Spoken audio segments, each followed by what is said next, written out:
ഏകദേശം 90 വർഷത്തിന്റെ ചരിത്രമുണ്ട് രഞ്ജി ട്രോഫി ക്രിക്കറ്റ് ടൂർണമെന്റിന്. 1934 ആദ്യമായി ഒരു രഞ്ജി ട്രോഫി ക്രിക്കറ്റ് ടൂർണമെന്റ് നടക്കുന്നത്. പക്ഷെ അന്നൊന്നും കേരളത്തെ പ്രതിനിധീകരിച്ച ടീമൊന്നും ഉണ്ടായിരുന്നില്ല.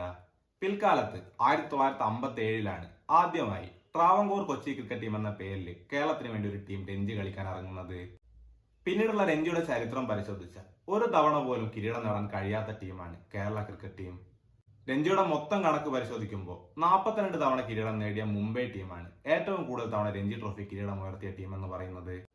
വലിയ ക്രിക്കറ്റ് പാരമ്പര്യങ്ങളൊന്നുമില്ലാത്ത കേരള ടീമിനെ സംബന്ധിച്ചിടത്തോളം ഈ സീസൺ വളരെ സ്പെഷ്യൽ ആയിട്ടുള്ള ഒരു സീസൺ ആയിരുന്നു. ഗ്രൂപ്പ് സിയിൽ ഹരിയാനയ്ക്ക് പിന്നിലായിക്കൊണ്ട് 2ാം സ്ഥാനക്കാരായിക്കൊണ്ടായിരുന്നു കേരളത്തിന്റെ ക്വാർട്ടർ പ്രവേശനം. ക്വാർട്ടർ ഫൈനലിൽ കേരളത്തിന്റെ എതിരാളികൾ ജമ്മു കാശ്മീരായിരുന്നു. ജമ്മു കാശ്മീരിനെതിരെ ആദ്യ ഇന്നിംഗ്സിൽ നേടിയ 1 റൺ ലീഡിന്റെ ബലത്തിൽ സെമിയിലേക്ക് കേരളം മുന്നേറി. സെമിയിലാകട്ടെ കരുത്തരായ ഗുജറാത്തിനെതിരെ മത്സരം. ഇതിലും കേരളത്തിന്റെ ഭാഗ്യം തുണച്ചു എന്ന് തന്നെ വേണം പറയാൻ. 2 റൺസിന്റെ ലീഡിലായിരുന്നു കേരളം ഗുജറാത്തിനെ മറികടന്നുകൊണ്ട് ഫൈനലിലേക്ക് എത്തിയത്. അങ്ങനെ കരുത്തരായ വിദർഭയ്ക്കെതിരെ ഒരു ഫൈനൽ പോരാട്ടം. കേരളത്തെ സംബന്ധിച്ചിടത്തോളം രഞ്ജിയുടെ ചരിത്രത്തിൽ ആദ്യമായിട്ടായിരുന്നു കേരളം ഒരു ഫൈനൽ കളിക്കാൻ പോകുന്നത്. വലിയ രീതിയിൽ തന്നെ ആരാധകരെല്ലാം കേരളത്തിന്റെ ഈ മികവിനെ ഉയർത്തിക്കാട്ടി. വിദർഭയെ അവരുടെ നാട്ടിൽ പോയി പരാജയപ്പെടുത്തുക എന്ന വെല്ലുവിളി കേരളം ഏറ്റെടുത്തു. പക്ഷെ അതുവരെ തുണച്ച ഭാഗ്യം ഫൈനലിൽ കേരളത്തിന്റെ കൂടെ ഉണ്ടായില്ല. ഫൈനൽ മത്സരത്തിൽ ആദ്യം ബാറ്റ് ചെയ്ത വിദർഭ എടുത്തത് 379 റൺസ് ആയിരുന്നു. മറുപടി ബാറ്റിംഗിന് ഇറങ്ങിയ കേരളം 324 എന്ന ശക്തമായ നിലയിലായിരുന്നു ഒരു സമയത്തുണ്ടായിരുന്നത്. 98 റൺസുമായി പുറത്താകാതെ നിൽക്കുന്ന ക്യാപ്റ്റൻ സച്ചിൻ ബേബിയും. ഒരുപക്ഷെ ആ നിമിഷം വരെ വിജയം കേരളത്തിന്റെ കൂടെയായിരിക്കുമെന്ന് ആരാധകർ ഉറപ്പിച്ചിരുന്നു. 98 നിൽക്കെ ഒരു അനാവശ്യ ഷോട്ടിന് ശ്രമിച്ച് സച്ചിൻ ബേബി പുറത്താകുന്ന ആ നിമിഷം വരെ. പക്ഷെ പിന്നീട് കണ്ടത് ചീട്ടുകൊട്ടാരം പോലെ തകർന്നടിയുന്ന ബാലറ്റത്തെയായിരുന്നു. അങ്ങനെ ആദ്യ ഇന്നിംഗ്സ് അവസാനിച്ചപ്പോൾ കേരളത്തിന്റെ സ്കോർ 342 ഒതുങ്ങി. ആദ്യ ഇന്നിംഗ്സിൽ ലീഡ് നേടിയ വിദർഭയ്ക്ക് അതൊരു ആനുകൂല്യമാവുകയും ചെയ്തു.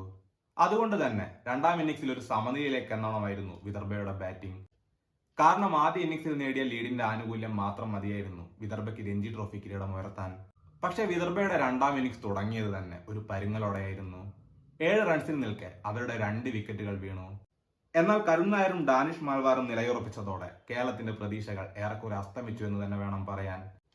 കരുൺ നായർ 31 റൺസിൽ നിൽക്കെ അക്ഷയ് ചന്ദ്രൻ നഷ്ടപ്പെടുത്തിയ ക്യാച്ചിന് ഒരുപക്ഷെ ഈ രഞ്ജി കിരീടത്തോളം തന്നെ വിലയുണ്ട് എന്നത് മറ്റൊരു യാഥാർത്ഥ്യമാണ്. ഏറെ കഴിവുള്ള ഒരു യുവനിര തന്നെയുണ്ട് ഇപ്പോൾ കേരള ക്രിക്കറ്റ് ടീമിൽ. ഈ സീസണിലെ ഫൈനൽ വരെ ഭാഗ്യവും അവരുടെ കൂടെ ഉണ്ടായിരുന്നു. എന്നാൽ ഫൈനലിൽ ആ ഭാഗ്യം തുണച്ചില്ല.